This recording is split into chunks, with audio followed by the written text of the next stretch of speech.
Hello everyone, welcome back to my channel NCERT Maths with Bardeep. Today we are continuing our chapter number 5, that is data handling of grade 8. So today's topic is organizing data. As I have already explained in my previous introduction video that data is given to us in an unorganized way, that is random data is given. This random data is called raw data. So the next step is we should organize this data in such a way that we can derive some meaningful information from that data. Okay. One way of organizing that data is with the help of graphs that I have already explained in the introduction video. So now we will see two different types of organizing data. One is frequency distribution and second is grouped frequency distribution. So now let's see what are these two different types of distribution. First of all, let us say that we have some data. This I have used that R is for red color, B is for blue color and G is for green color. Suppose a survey has been conducted on 15 persons and they have been asked about their favorite color. So they have represented their favorite choice in this way, that R stands for red, B for blue and G for green. So we will represent this data in the form of frequency distribution. Distribution means we will make a table. What is frequency? So frequency means how many times one particular entry is given in your data. Suppose R, if I am considering what is the frequency of R, that means I will count how many times R is there. So how many times R is there is the frequency of R. So we will calculate the frequency of each entry given in our data and we will make our table. Second thing is, you might have noticed, what is this tally mark? This is again a terminology related to data handling. You might be familiar with this in your previous grades also. So we will use tally marks to represent our data. For one entry or for one number, we will mark one line. So this means 1. If I have to represent 3, I will make 3 lines. Okay. If I have to mark 4, then also I will mark 4 lines. But if I have to mark 5, I will make 4 lines and 5th line should be diagonal. So this is one set of 5. Okay, suppose I have to make 12. So I will make 2 complete sets of 5. So 5 and 5 is 10 and then I will make 2 more lines to represent 12.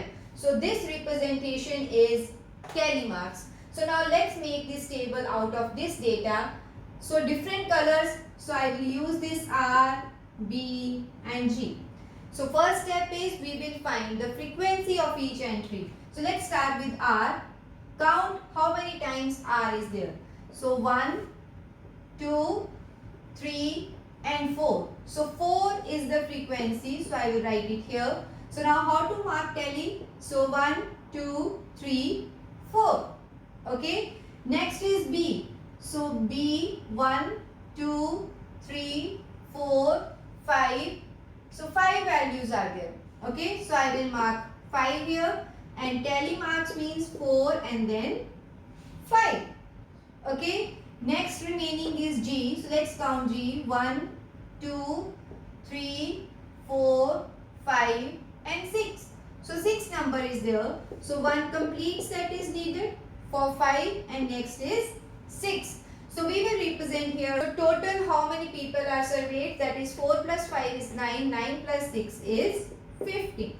So this number should match with the number of people or number of entries given to you.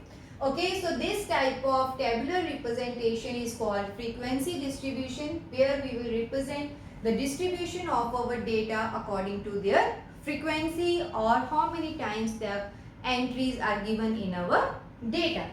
Second is grouped frequency distribution. What happens is sometimes, see here we have only 3 different entries and we can just make the table like this. But sometimes this type of random data is given.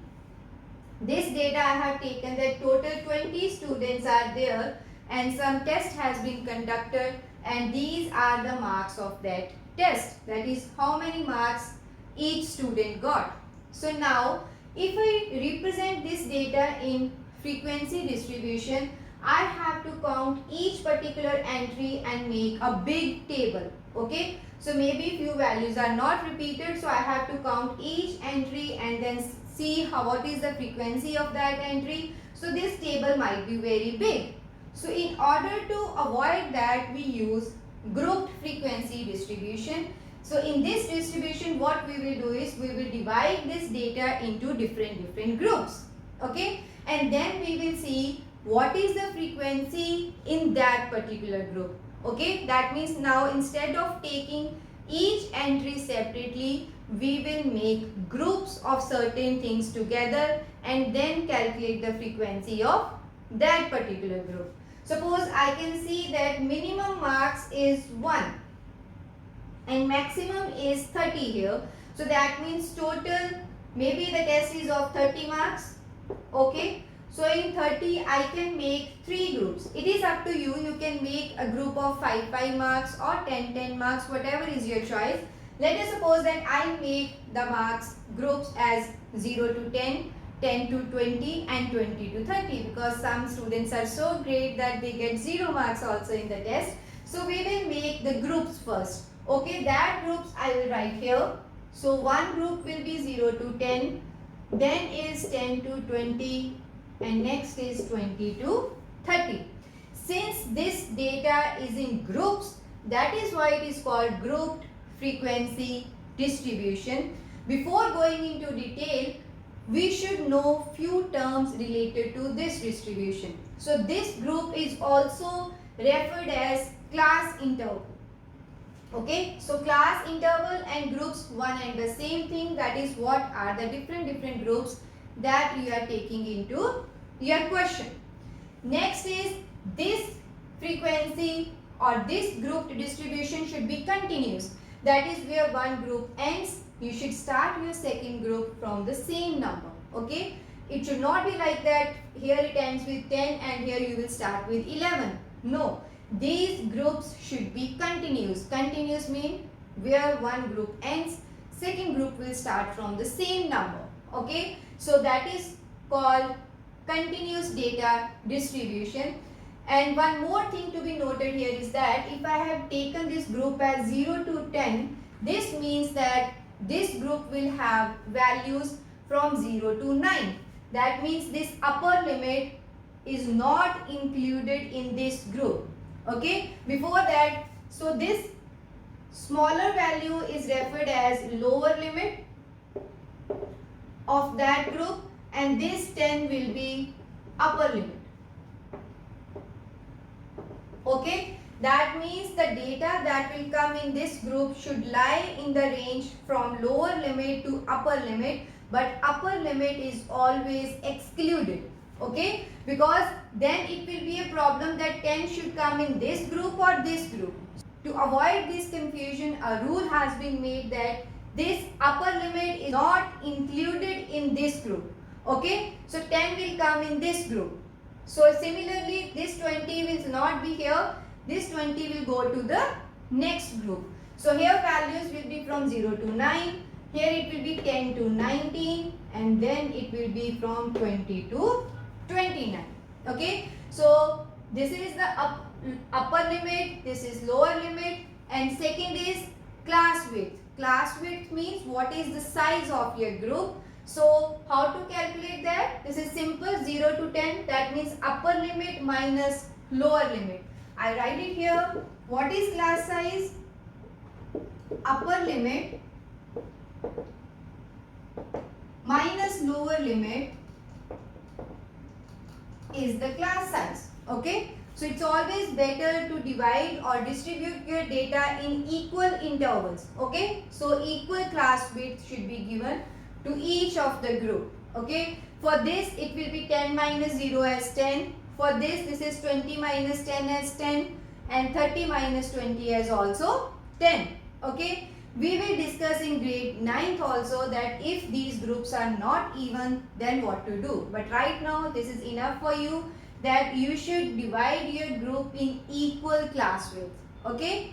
Next important term is class mark. Class mark is the midpoint of your class interval or group.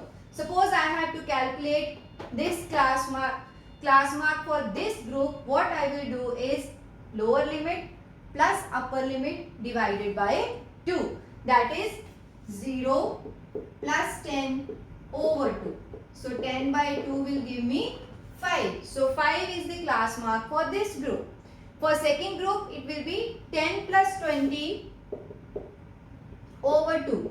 So 30 by 2 means 15. So similarly for this group, it will be 25. So now let's make this table. First group should have values from 0 to 9.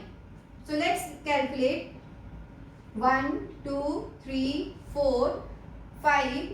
This is 6, 7, 10 should not be included, 8. That means 8 students got marks between 0 to 10. So frequency is 8, right? So now we will make tally mark 1, 2, 3, 4, 5, 6, 7, 8. Correct?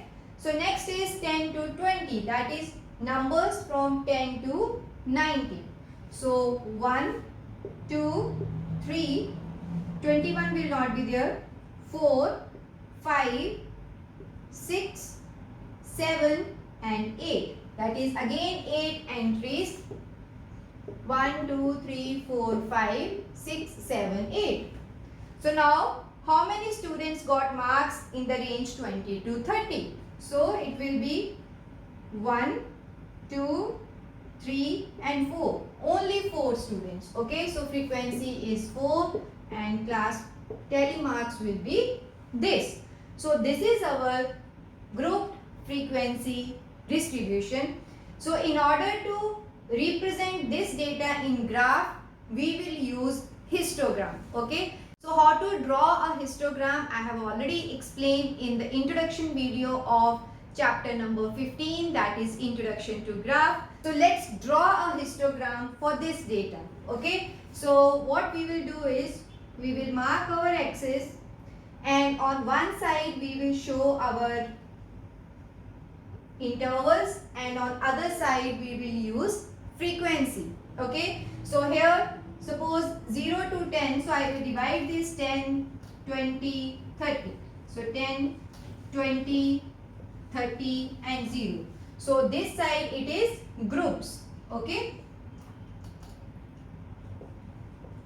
And on this side we will represent frequency of the data. So this is frequency. Okay. So let's see, the frequency range is from 4 to 8 only. So what we will do, I'll divide this graph accordingly. So let us suppose we have made in the groups of 2, 4, 6 and 8. Okay. So see, for 0 to 10 we will draw a bar on these 2 points. Okay. So 0 to 10 it should be 8. So this is the 8 value. So I'll extend it and this is a bar for the group 0 to 10. So next is 10 to 20. So 10 to 20 means bar should come like this. Okay. And what is the value? This is 8. So again of same height. So we will mark this. Okay.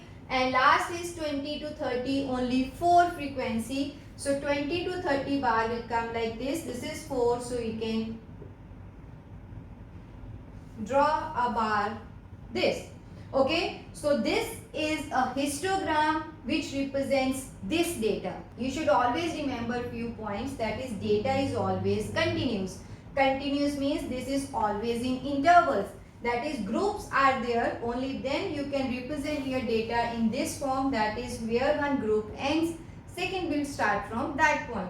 So there should be no gap in your different bars used in the histogram. Second thing is, see here 0, 10, 20, 30, same width we are using for 10, 10 and 10. Here also same, its graph is starting from 2.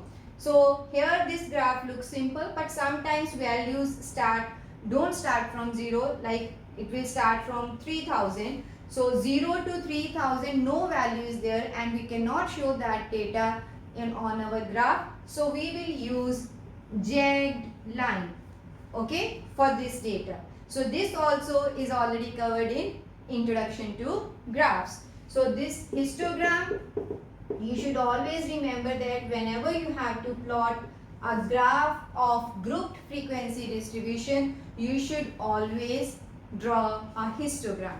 Okay, I hope now this is clear what is frequency distribution and what is grouped frequency distribution.